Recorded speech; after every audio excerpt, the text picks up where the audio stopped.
Matthew chapter 16, the first the first scene here is Jesus with the religious leaders. Now remember, Matthew chapter 15 has Jesus traveling about in the Gentile territory of Tyre and Sidon.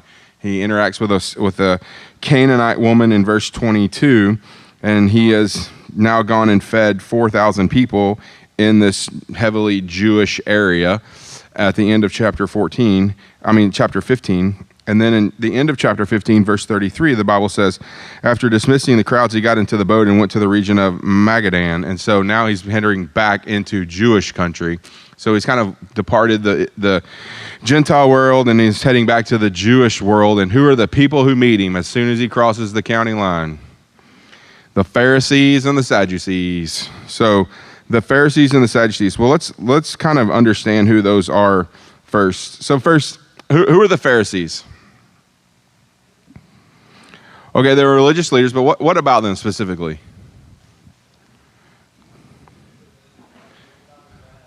Say again? Yeah, this is a very conservative body.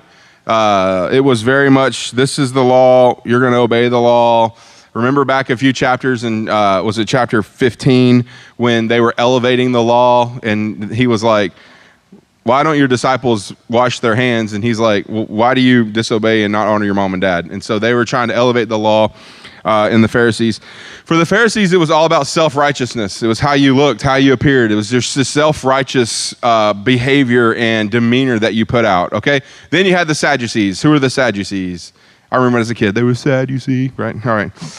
Who are the Sadducees? Say again? Well, okay.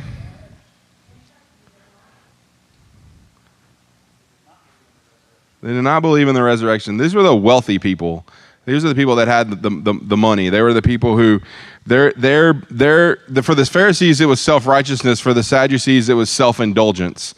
And so there was this kind of this indulgent lifestyle. They were pleasing for themselves. They tried to find pleasing and satisfaction apart from the Lord and things of the world. It was just self-indulgence. So you had one group, and they did not like each other, right? So this is kind of like the enemy of my enemy is my friend, I think. And so they didn't like each other, but they didn't like Jesus. And so then they liked each other because now they're teamed up against Jesus.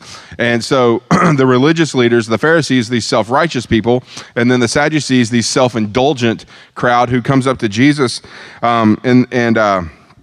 the Sadducees were always trying to adjust the rules to fit their agenda and try to make it work out for them in their life. And so, so they approached the Jesus in verse 1. The Pharisees and Sadducees approached and tested him, asking him to show him a sign from heaven. And this is the second time I think this happened, because I read this and I'm like, where have you been? Like, have you been sleeping through the first part of this book? I mean, Jesus has done things upon things upon things upon things. He fed 5,000 people the last time he was in the Jewish territory, and then he left and went and did it in the Gentile region. Now he's come back and like, give us a sign from heaven. I love this. He replied, when evening comes, you say it will be good weather because the sky is red. And in the morning today will be stormy because the sky is red and threatening. You know how to read the appearance of the sky, right? So I guess this is where the old saying comes from. Red in the morning, sailors take warning. Red at night, sailors delight. And so here he's like, you guys are weather forecasters. You can look at the weather and see what it's going to be like. You can look at those signs and see what it's going to be in the weather system. But at the end of verse 3, he says, but you can't read the signs of the times. So you can read and figure out what the weather's going to be like, but you can't read the signs of the times. Verse 4, an evil and adulterous generation demands a sign, but no sign will be given to it except the sign of Jonah. Then he left them and went away. So they're asking for a sign. Jesus is like, you can't even read the weather. You're wanting a sign. There's going to be a sign no given except the sign of Jonah. Now, what's the sign of Jonah? That's exactly right. Remember back in Matthew chapter 12, he talks about this in Matthew chapter 12, verse 28, when Jesus is speaking about Jonah. Let me get there. Matthew chapter 12, verse 38 and following, the sign of Jonah. In Some of the scribes and Pharisees said to him, "Teacher, we want a sign for you." And he answered them, "An evil and adulterous generation demands a sign, but no one will give it to except the sign of the prophet Jonah. For as Jonah was in the belly of the huge fish 3 days and 3 nights, so the Son of Man will be in the heart of the earth 3 days and 3 nights. The men of Nineveh will stand up at the judgment of this generation and condemn it, because they repented in Jonah's teaching. And look, something greater than Jonah is here. Jesus himself, the queen of the south, will rise up at the judgment of this generation and condemn it, because she came from the ends of the earth to hear the wisdom of Solomon. And look, something greater than Solomon is here." So the sign of Jonah will be the empty tomb when Jesus raises from the dead, right? And so they're like, "You want a sign from heaven? I'm going to give you the ultimate sign from heaven, which is going to be an empty grave." And so he's like, "You're not even paying attention here." Then he left him away. Then verse 5, so I think the disciples were just really funny, immature. Here we go. "The disciples reached the other side. They had forgotten to take bread. Then Jesus told them, 'Watch out and beware of the leaven of the Pharisees and the Sadducees.'" Well, what's the leaven of the Pharisees and the Sadducees? Self-indulgence from the Sadducees and self-righteousness from the Pharisees. So be careful of the leaven from these two. Then verse 7, which is humorous. Verse 7, "They were discussing among themselves, we didn't bring any bread." Like, we didn't bring any bread. And then, like, well, what does he mean leaven? Like, we didn't bring any bread. Why is this guy talking about leaven in the bread? Verse 8, "Beware of this," Jesus said. "You of little faith, why are you discussing among yourselves that you do not have bread? Don't you understand yet? Don't you remember the 5 loaves of the 5,000, how many baskets you collected? Or the 7 loaves for the 4,000, and how many large baskets you collected? Like, don't you remember what I did? Like, fed all these people? Why is it that you don't understand that when I told you, beware of the leaven of Pharisees and Sadducees, it wasn't about bread? Then they understood that he had not told them to beware of the leaven in bread, but of the teaching of Pharisees and Sadducees, the false teaching of those things, which I would say for us today as believers, we need to be careful and listen to those people in which we read and pay attention to in the sermons and books in which we read, because a little leaven will distort some theology real quick. And you can read a book and you can figure out that they're heading in a weird direction. So you got to pay attention to the leaven of the false teachers. Verse 13. So here's the second scene. When Jesus came to the region of Caesarea Philippi, he asked his disciples, "Who do people say that the Son of Man is?" And they replied, "Some say John the Baptist." They got this from Herod, right? "Others, Elijah. Still others, Jeremiah, or one of the prophets." So who do people say I am? We've heard this before. John the Baptist, Elijah, Jeremiah. "But you," he asked them, "who do you say that I am?" Now the you is plural, which really in our vernacular would be, who do y'all say that I am, right? "Who do y'all say that I am?" Simon and Peter answered, "You are the what? The Messiah, the Son of the living God." All right, now let me ask you a question. What is the significance of that statement this far into the book of Matthew?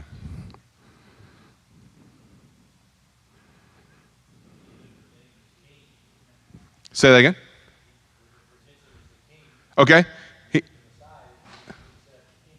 Right.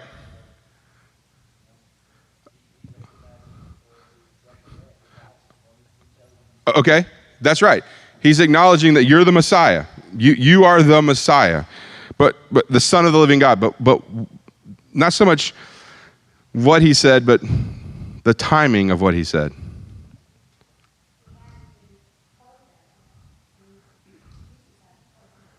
Okay. Yeah, you can go listen to H.B. Charles' sermon on that. They still don't get it. This is the first time any disciple has publicly declared that you're the Messiah. This is the first time in all of the things in which they've done, in all the places in the thing, the feeding of the 5,000, the raising of the dead, the walking on the in the midst of the storm, and all the events that all the disciples have been up to at this point. In this moment, this is the first time a disciple looks at Jesus and says, "You're the Messiah, the Son of the living God," which is essentially a declaration of the gospel. You're the Messiah. You're the one. You're the one who's coming. The Messiah, the great anticipated Messiah, the Son of the living God. And Jesus responded, "Blessed are you, Simon of Jonah, because flesh and blood did not reveal this to you, but my Father in heaven. And I also say to you that you are Peter, and on this rock I will build my church, and the gates of Hades will not overpower it. I will give you the keys of the kingdom of heaven. And whatever you bind on earth will be bound in heaven. And whatever you loose on earth will have been loosed in heaven.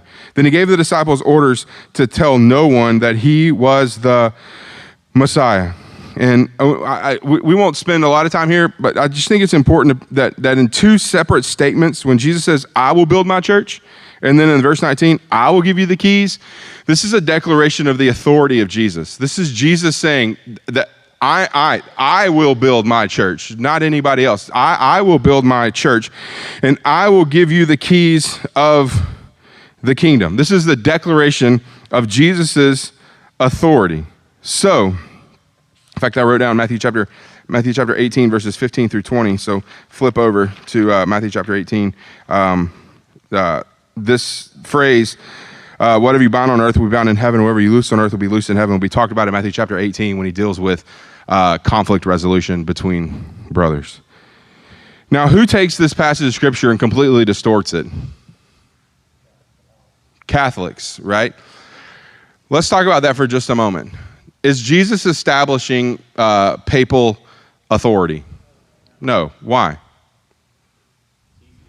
Okay. All right. He's the authority. Is Jesus setting up Paul as the Pope? No. Have you ever talked to a Catholic person about this? Some of you grew up in Catholicism and know how significant this teaching is. It's interesting. If I'll jump ahead for myself just a second, we're like, he's establishing papal authority. He's establishing this papal succession, and Peter's been set aside by everybody else. Well, if you ever talk to a Catholic person, they say that. If you'll just say, can we go down about 3 verses, and let's hear what Jesus says to Peter. Go down to verse 23. Jesus turned and told Peter, get behind me what? Satan, okay? So, and I'm not sure that he's establishing papal authority, and a few verses later, he's like, you're Satan, get behind me, right? And so, this is distorted and taught in Catholicism's teachings, particularly. And so, I just want to point out a couple of things. Stephen mentioned this a few weeks ago, and I wrote this down when Stephen was speaking on Matthew chapter 14, when he said this: what we believe about Jesus determines how we worship Jesus. You remember when we said that? What we believe about Jesus determines how we worship Jesus. And this goes back to this moment when Peter says, you're the Messiah, the Son of the living God. You're the Messiah. So his public testimony of who Jesus is will determine to the degree in which he follows him. You're the Messiah. And then I'll also say this: there's a lot of interpretation of this passage of scripture. I would just say that the rock, some people say it's Peter, some people say it's Jesus, some people say it's the apostles, some people say it's the gospel. I would say yes, but this is the gospel. You're the Messiah, the Son of the living God, and the proclamation of the gospel of the Lord Jesus Christ is the foundation of the New Testament church. If Jesus is not the Messiah, then our foundation is built on shifting sands. So this foundation, this declaration that you are the Messiah, the Son of the living God, and who he is. So then you get to verse 21. From then on, Jesus began pointing out to the disciples that it was necessary for him to go to Jerusalem and suffer many things from the elders, chief priests, scribes, be killed, and raised the third day. I know I read that fast, but don't gloss over that verse. From this moment on, the teachings of Jesus becomes, we're going to go here and I'm going to be crucified. And these religious leaders and the scribes and the Pharisees, I am going to suffer, I am going to die, and I'm going to raise again 3 days later. So this became, and really we kind of lose it in the English, but this was a perpetual teaching, if you will, because he says from then on, like just this continual teaching. This just became what Jesus taught. I'm going and I'm going to die and I'm going to raise again 3 days later. So Peter takes him aside and begins to rebuke him. He says, oh no, Lord, that'll never happen to you. So even in these two stories side by side, Peter declares Jesus as the Messiah, but even here is some confusion on, is he the Messiah of an earthly kingdom or a Messiah of an eternal? This is not going to happen. You're not going to die here. Jesus turned and told Peter, get behind me, Satan. You're a hindrance to me. That word hindrance there literally means stumbling block. You're a stumbling block to me because you're not thinking about God's concerns, but human concerns. Why does Jesus refer to Peter as Satan here?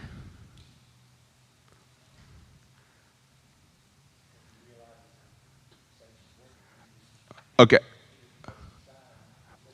Okay, all right. Connect another dot. Say again? Okay, yeah.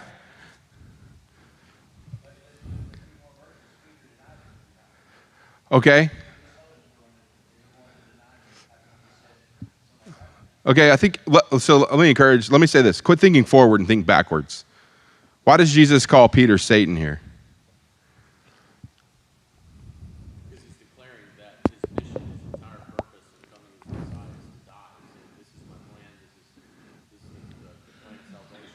And if Peter is saying, no, that's not going to happen, then that must be the work of Satan. That's in opposition to his plan. Okay. That's a long answer. When Jesus was in, yeah. Okay.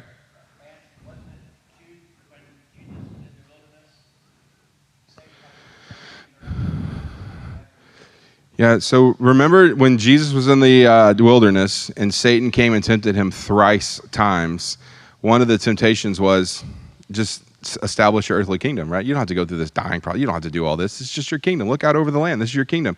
And Peter's saying to Jesus here, you're not going to die. Your kingdom's here. Look at this. This is where we're going. We're going to take over. We're going to do all this. And so Peter is essentially saying the same things that Satan said to Jesus on the three temptations here. So that's why he refers to him that. Okay, verse 24. Then Jesus said to his disciples, if anyone wants to follow after me, let him deny himself, take up his cross, and follow me. So he begins with Pharisees and Sadducees, self-righteousness, self-indulgence. Then he turns to the end of the chapter and he says, listen, if you're going to be my disciple, it needs to be self-denial. You need to deny yourself. You need to take up your cross. These people, when they heard take up their cross, the first thing that came to their mind was what? Death. Death. It was crossed with death. And follow me. Follow me. This is an echo of Matthew chapter 4, verse 19, when Jesus calls the disciples, follow me, come after me. For whoever wants to save his life will lose it, but whoever loses his life for me will find it. For what will it benefit someone if he gains the whole world and yet loses his life? Or what will anyone give in exchange for his life? I'm talking about laying his life down. Take your cross, follow me. Give me your life. Quit pursuing the things of the world. Quit traveling around the world and pursuing things and accumulating things, but lay down your life. If you lay down your life, you'll find it. If you continue to pursue your life, you'll lose it. It'll benefit you nothing if you gain the whole world and lose your life. If you become Jeff Bezos and you die without Jesus, then what good has it been? Nothing, right? You can accumulate the world and die without Jesus, then you die. And then he ends with verse 28. He says, truly I tell you, there are some standing here who will not. Oh, verse 27, my bad. For the Son of Man is going to come with his angels in the glory of his Father, and then he will reward each according to what he has done. All this is going to come to an end, and he will reward each according to what he has done. And he will reward each according to what he has done. Truly, I tell you, there are some standing here who will not taste death until they see the Son of Man coming in his kingdom. I think this refers to Acts and the spread of the gospel that Peter and them were a part of. So there's two things, and then I want to show you a video. In this verse, I was talking about briefly with Jonathan earlier. There's two things in these two verses. The one that this losing your life for the sake of the gospel, just losing it. Here I am, follow me, deny yourself, take up your cross. Losing your life for the sake of the gospel. And then two, being rewarded each according to what he's done, right? And our world and culture today says if you accumulate more, you'll be happier. If you have more things, you'll be happier. If you'll have greater things, you'll have more this or more that. And Jesus is like, no, just follow after me. Just come after me. Just lose it and pursue me and honor me and give me your life. This is a 7-minute clip. From an event called One Day. I think I've shown a portion of this, but this is the whole clip. The remote is right there, yeah. So One Day was an event that happened in 2001 in Shelby Farms in Memphis, Tennessee. This was during my college years. This is, I think this brings a conclusion good to what we just talked about. Are you ready for me to play it?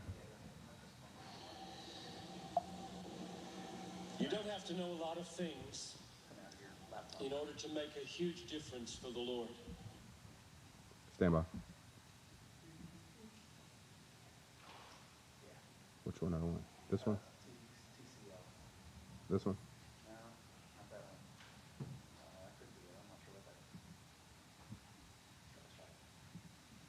in the world. But Here we go.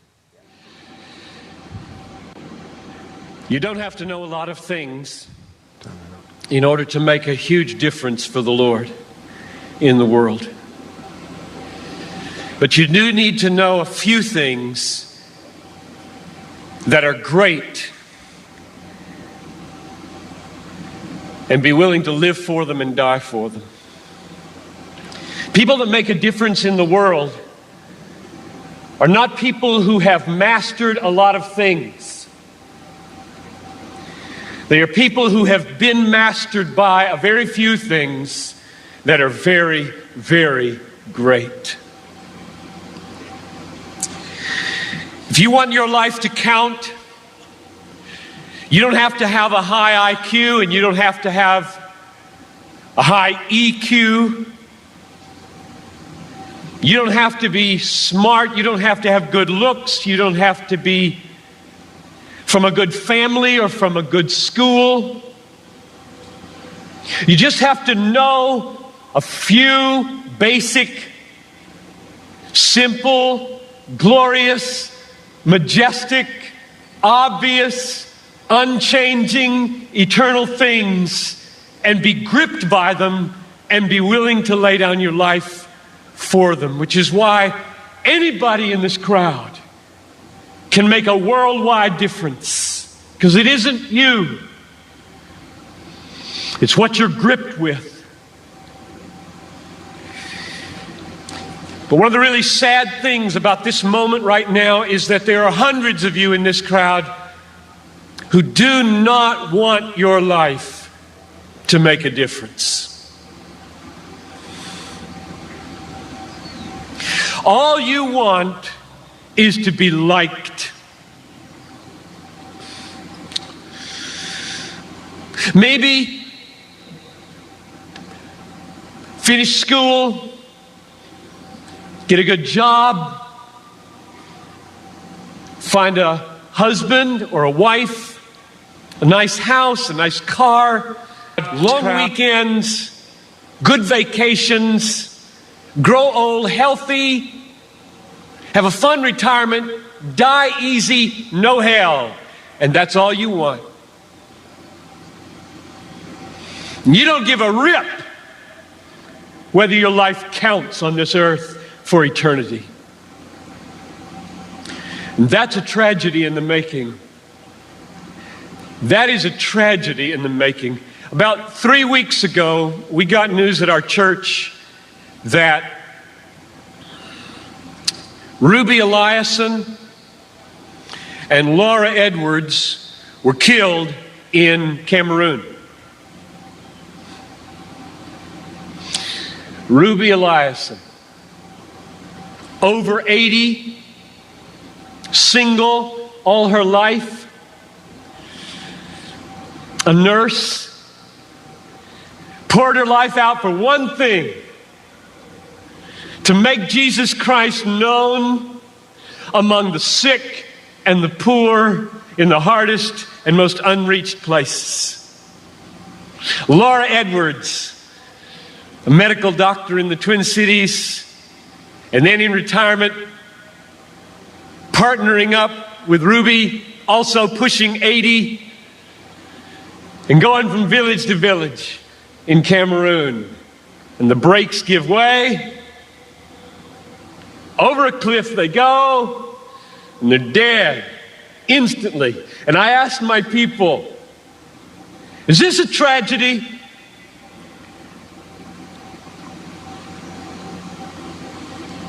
Two women in their 80s, almost. A whole life devoted to one idea: Jesus Christ magnified among the poor and the sick, in the hardest places.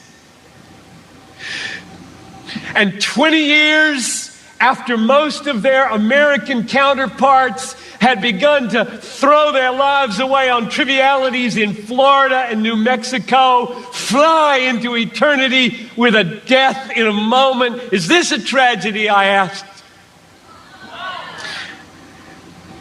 It is not a tragedy. I'll read you what a tragedy is. I've got a little article here from Reader's Digest. You don't read Reader's Digest, I know that. But there is a generation who does. This is a tragedy. Title of the article, Start Now, Retire Early. February 1998. Bob and Penny took early retirement from their jobs in the Northeast 5 years ago when he was 59 and she was 51.